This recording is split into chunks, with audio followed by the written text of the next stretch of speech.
Hey guys, and welcome to another video by me, Oz at Untitled Plumbers. Now stay tuned if you want to see how we installed this kitchen tap. First things first, we shut off the isolation valves, hot and cold, so that the screw head is showing horizontally. This shows that there's no water flow through the pipe. We then open up the tap and double check to make sure that all the water's off. So what we're going to do next is we're going to loosen these two nuts off, and then we're going to loosen off the retaining nut and bracket at the top. I always have this trusty bowl, my hero's bowl, just to catch any water that comes out. There may be still a little bit of water in the pipework, but once all this is out, you should be absolutely fine. If you find that it's continuously running, then you haven't shut the water off properly. So go back and just double check that that screw is horizontally and you should be good. If in doubt, just shut the whole water off to the actual property, making sure that you've turned the hot water off upstairs as well if you've got a gravity fed system. If you've got a combi, then you can just shut the mains, cold water mains off to the property. So with your spanner, get on the end of the nut and simply undo it like so. As you can see, there's only a little bit of water that actually comes out and we're good to go. From here, you can get these box spanners. I'm going to leave a link in the description below on where you can purchase all these tools from.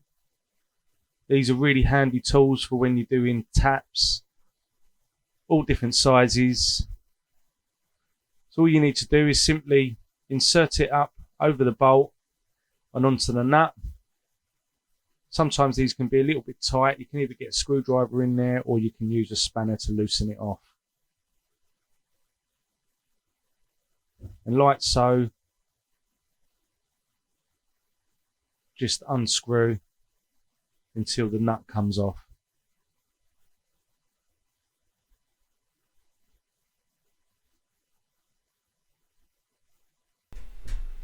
Sometimes I like to get my hand up there and take the nut off, especially if it's nice and loose.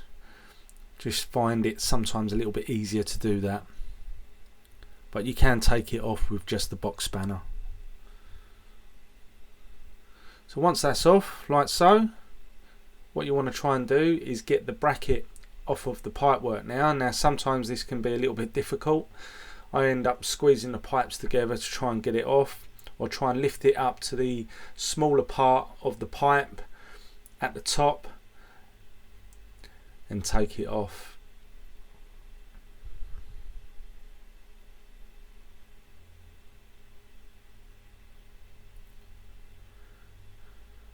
So there you have it. There's the clamp and there's the washer removed.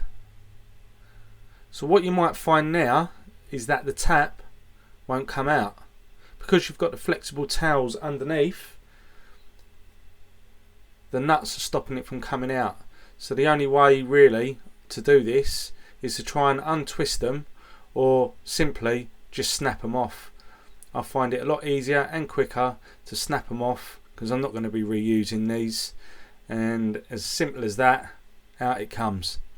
And now you can pull the tap literally straight out.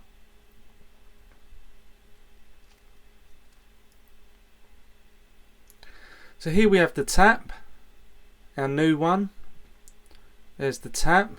We've got our clamp, a new washer, another washer to go on the actual tap to seal off from the sink, and then our new flexible towels.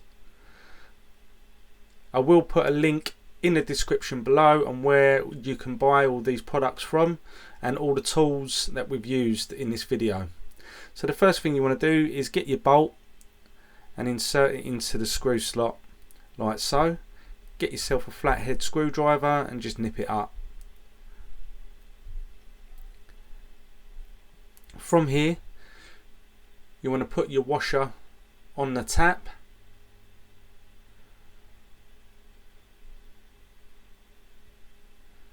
Get your flexible hoses. With these, just make sure that the little O-rings on the end are in place and they've not come off and sitting in the packaging. So simply twist these into the slots provided, hot and cold, and just nip them up with your hand. Once this is done, insert the towels into the hole of the sink, and then I always do this one-handed, but if you've got someone there to help you, hold the tap in place, then you can use two hands to do this. But I get the washer and the clamp in one hand and the nut. I locate the bolt into the hole like so, and then insert the nut at the same time.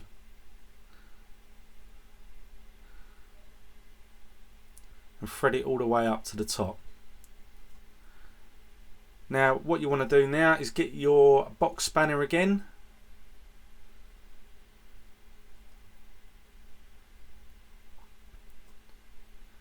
Insert and locate the nut and tighten it up as much as you can.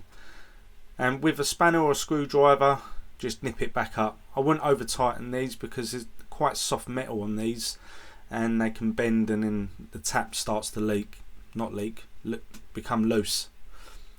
So with the towels, make sure you don't kink them. Just literally screw them straight on top of the isolation valves. I always nip them up with a spanner, but don't over tighten these because there's a rubber washer inside and these can split and then you'll have a leak. So I always nip them up just a little bit like so. I then test the top by wiggling the top of the shaft of the flexible hose, and if there's no movement in there, I know that we're good and we're not going to have any leaks. So from here we're going to turn our hot and our cold back on.